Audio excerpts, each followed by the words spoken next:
Happy Wednesday, everybody. For those of you who may be new, my name is Rachel and I'm one of the health coaches here at Incenta Health. Thanks so much for joining us today. These sessions are recorded in case if you want to come back and watch it at a different time or share it with your colleagues, family, friends, etc., etc.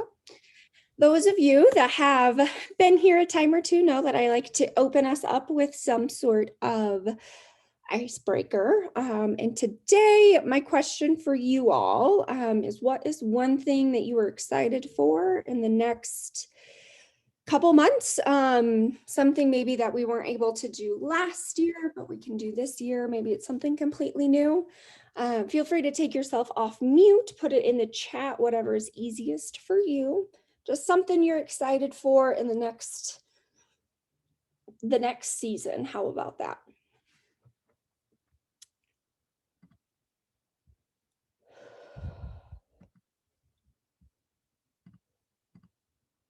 Travel, yes.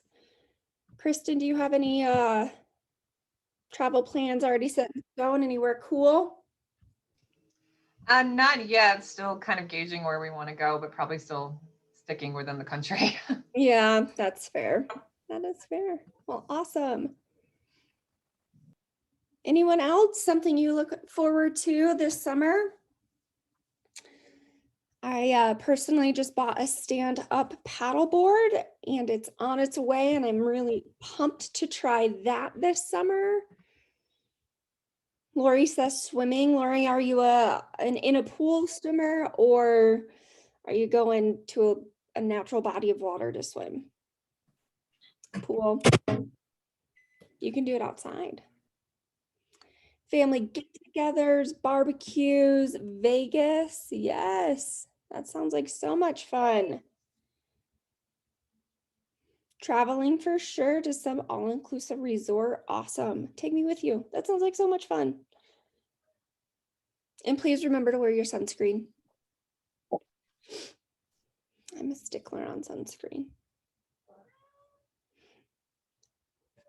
And I apologize. I have a very needy cat today. So if you see him, his name is Toby. Here he is. He just likes to be the center of attention sometimes.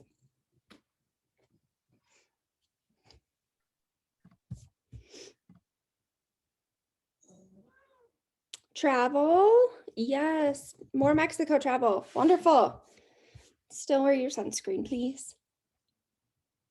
Awesome. If you have anything else to add, feel free to use that chat feature. I check that the entire time. We are going to get started. This week, we're talking about the gut-brain connection part 2. We started this conversation last week with what is the science behind what goes on in our bellies and the effect it has on our mental well-being, specifically for those diagnosed with depression and anxiety. The studies that we covered last week show promise that an intervention of a healthy diet does lead to better outcomes with symptoms of depression and anxiety. So this week we're going to talk about like how do we get there? What does that healthy pattern look like? So just a quick overview of what we talked about last week. It's a new field called Nutritional Psychiatry. There's a couple good books and articles. If you would like those, I can absolutely send you those. 95% of our serotonin, one of our mood hormones, is released in our gut. It's created in our gut, so we need to support that healthy gut. Serotonin is what helps us regulate our emotions, our happiness, our satisfaction of life.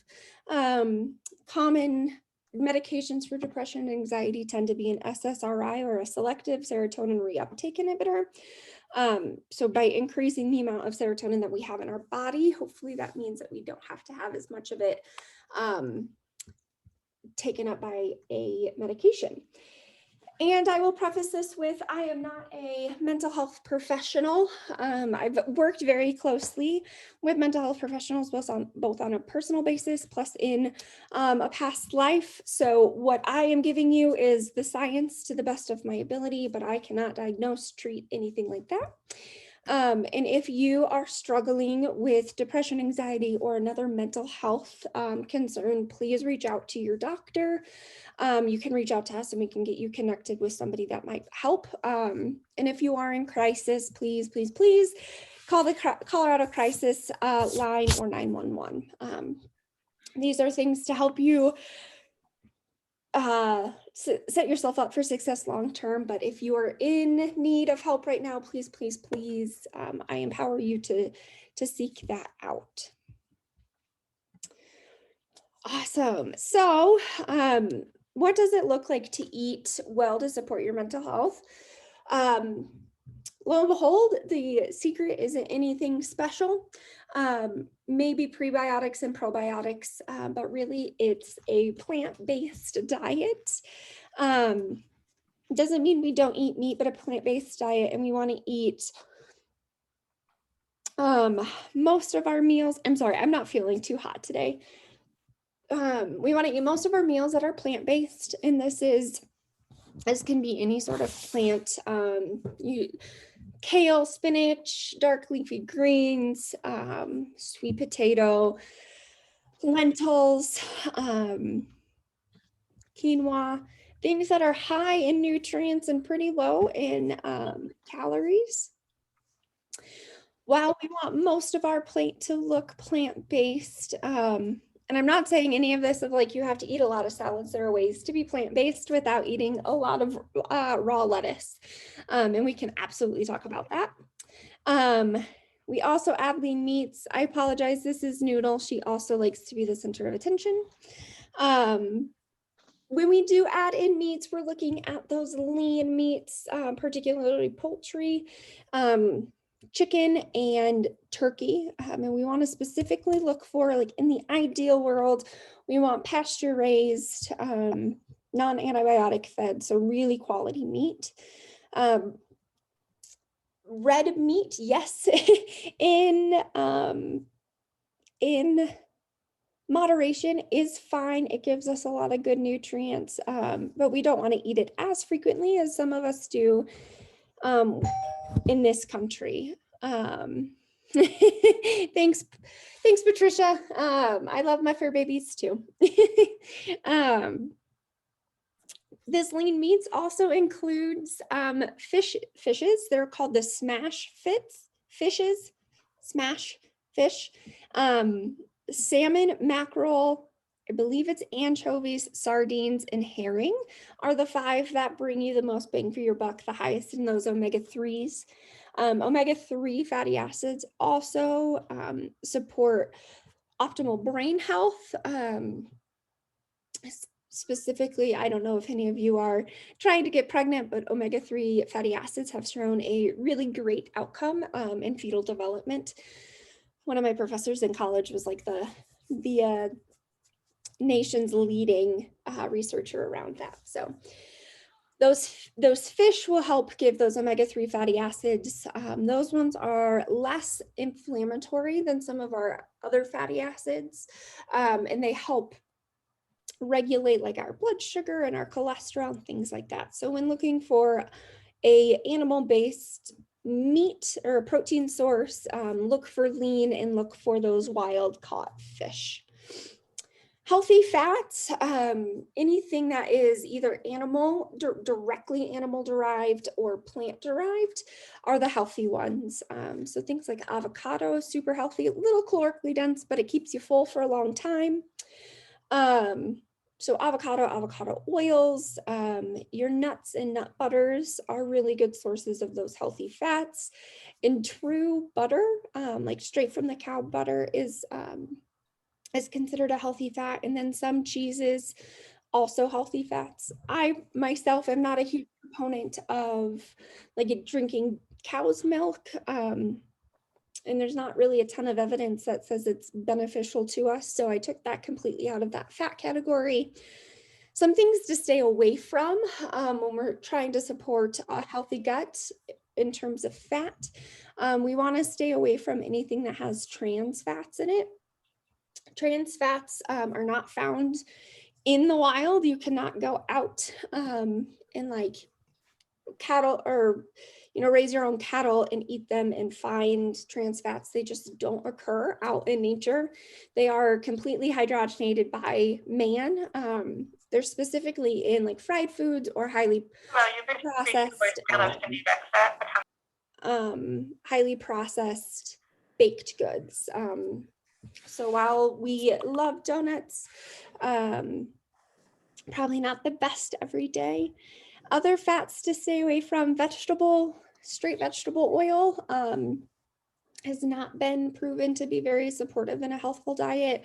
That's when the olive oils, nut oils, and avocado oil comes into play. Coconut oil is kind of this weird child that it's good sometimes and it's not others, so feel free to use it. Makes for really tasty pancakes. Another big one to phase out of your diet if you're trying to eat for a mental well-being, supportive diet, is to take out added sugars. Added sugars are in so many things. So when you're reading your labels, if you see anything that ends with OSE, that's an added sugar. Things like galactose, sucrose, maltose, I said lactose. Those are all added sugars. This is not to say that no sugar in your diet is a good thing. Eating sugars, the naturally occurring sugars from fruits, are very helpful. They also come with vitamins, minerals, and in the fiber, which helps refill the buckets for our systems, as well as helps eliminate everything through our gut. And that is one really good telltale sign of if our gut is healthy or not, and if it's doing its job and it's eliminating waste at least once per day, if not once per meal. That's how we know that we're doing the right things. Same thing with processed fats. So really, if you are in the grocery store, we shop the perimeter. And then if anything comes in a box, it's probably not the best for us, because it tends to be a little bit more processed. Not saying that you have to completely eliminate those foods. We just want to bring them down and replace them with those whole nature-derived foods. I'm a huge proponent of eating locally. I would say that most folks on the cutting edge of like food is health, would say that eating locally, growing your own produce is beneficial, especially now that it is gardening season. Replacing some of what you would buy at the grocery store with what you can grow yourself is awesome. Same thing with like farmers markets. Those tend to be grown pretty close to home. There is benefit to taking both a prebiotic and a probiotic. You can buy them in pill form. There are certain strands of bacteria that are good for us, and there's some that aren't as good, and they have there's been some research done on like specific microbiota and what the outcome is on different disease states, which I find fascinating. But I like to eat real food rather than take a pill sometimes. So if you're looking for prebiotic rich and probiotic rich foods, there's a list in front of you. The prebiotic rich foods tend to be very fibrous, so we can't break them down like we would other foods. So that fiber just goes right through us. That thickness of fiber protects the probiotics in probiotic foods, so it can get through like our stomach lining and our stomach acid into the small and large intestines, where we do most of our absorption. So yes, probiotics are really good. They're even better when paired with a prebiotic. Good news is you probably have some of these prebiotic foods in your diet already. Things like garlic, onions, asparagus, bananas, barleys, apples, some root vegetables. I think licorice and chicory are the two that I found, as well as leeks, are all prebiotic rich foods. I don't know about you all, but I eat every meal with a giant scoop of garlic. I will never be taken by the vampires. So if you're a garlic person, keep eating it. And then probiotic rich foods are the ones that give us all of those little good germies. These are really important to eat, especially after like taking a course of antibiotics, especially for women. We with like yeast infections and those types of UTIs and things like that, where we have to take those antibiotics, it's really important to take a probiotic to help balance out the systems again. Antibiotics tend to kick everything out of our system, and we want to build back some of that good bacteria. I will say with probiotic food, you don't want to take those at the exact same time with an antibiotic. You want to take them 12 hours apart. If you take your antibiotic at night when you go to bed, take your probiotic or probiotic rich foods in the morning. So space those out. Probiotic rich foods include anything that's fermented. So yogurt, kefir, and with both of those, make sure there's not a ton of added sugar in them. Sauerkraut, pickles, kimchi, miso soup, and kombucha. So things that are fermented and kind of have a little bit of a sour smell to them. I don't know about you all, but pickles make me really excited that it's on this list. I eat a lot of them. There isn't, at least from the research that I have done, there is no like, what is the best amount of a prebiotic or probiotic that I want in my diet. But eating one serving of a probiotic and a prebiotic rich food a day has shown to have some sort of benefit. You don't have to overdo it. You don't need to eat nothing but, yogurt with bananas on it to get the benefits.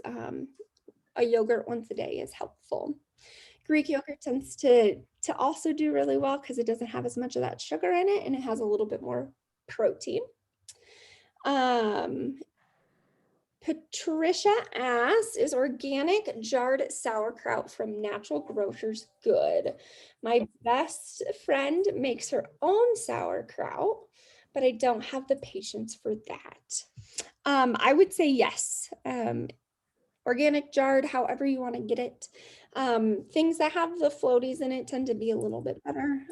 So that should have the floaties in it. Thinking like an apple cider vinegar with the mother in it, it has that like cloudy stuff at the bottom. So if it looks a little like, ooh, probably means it's good. Good question, Patricia. There's also some science that shows that your sugar addiction is not you, it's actually the bugs inside your body. So the more that we feed the good bugs, the ones that help protect our like linings, our mental health, our normal systems, the ones that are anti-inflammatory, et cetera, et cetera. Where was I going with this? The more that we feed them, the more that they'll grow, and they'll kind of take the spot of the bad guys, the ones that make us sick, the ones that make us inflamed and groggy and not go to the bathroom regularly. So the more that we eat these really solid foods, the better. And we can change the profile of our microbiota on a daily basis depending on what we eat. And if we continue to eat added sugars, processed fats, those things that our gut just doesn't like, the voices of those bad bacteria tend to be a little bit louder. They're a little bit, they project more. So it's probably why after a long stressful day, you're like, I just really want some ice cream. It's yes, a little bit you and a little bit of your gut bacteria. So it takes it's not just willpower. You actually have to like retrain your microbiota to be okay with not eating the sugar. I won't say slip ups, but eating your favorite treat once a week is probably not going to ruin all of your progress for the rest of the week. I personally just wouldn't recommend eating those sweet treats every single day, especially if they have a lot of sugar. I always tell folks that if you're looking for that sweetness at the end of your day, an entire container of strawberries only has about 100 calories. It is really, really great to kind of hit that sweet tooth. Do I have any questions as of now? Feel free to put them both in the chat. You can take yourself off mute, whatever works best.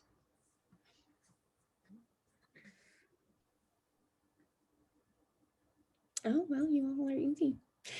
I will recommend the book, The Probiotic Revolution by Scott Anderson. If you are interested in learning more, he goes into all of the science of everything that I just talked about and then some.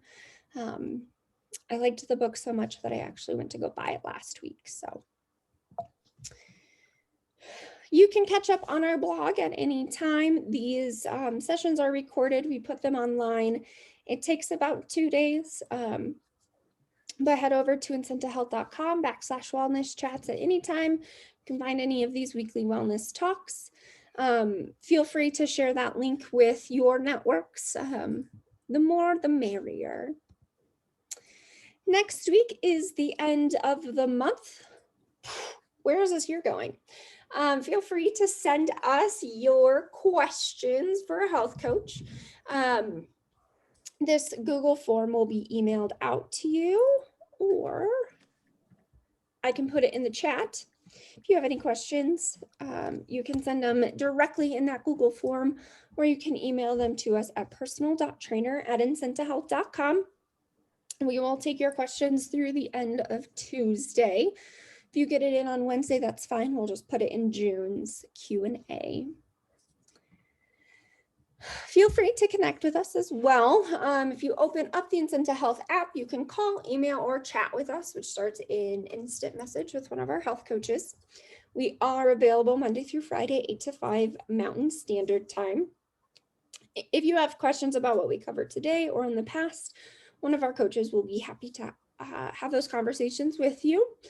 And if you haven't already, feel free to like us, follow us on Facebook. I don't know what one it is. Facebook.com/Incenta Health or Incenta Health Healthy at Home. And with that, my friends, I hope you have a great rest of your Wednesday.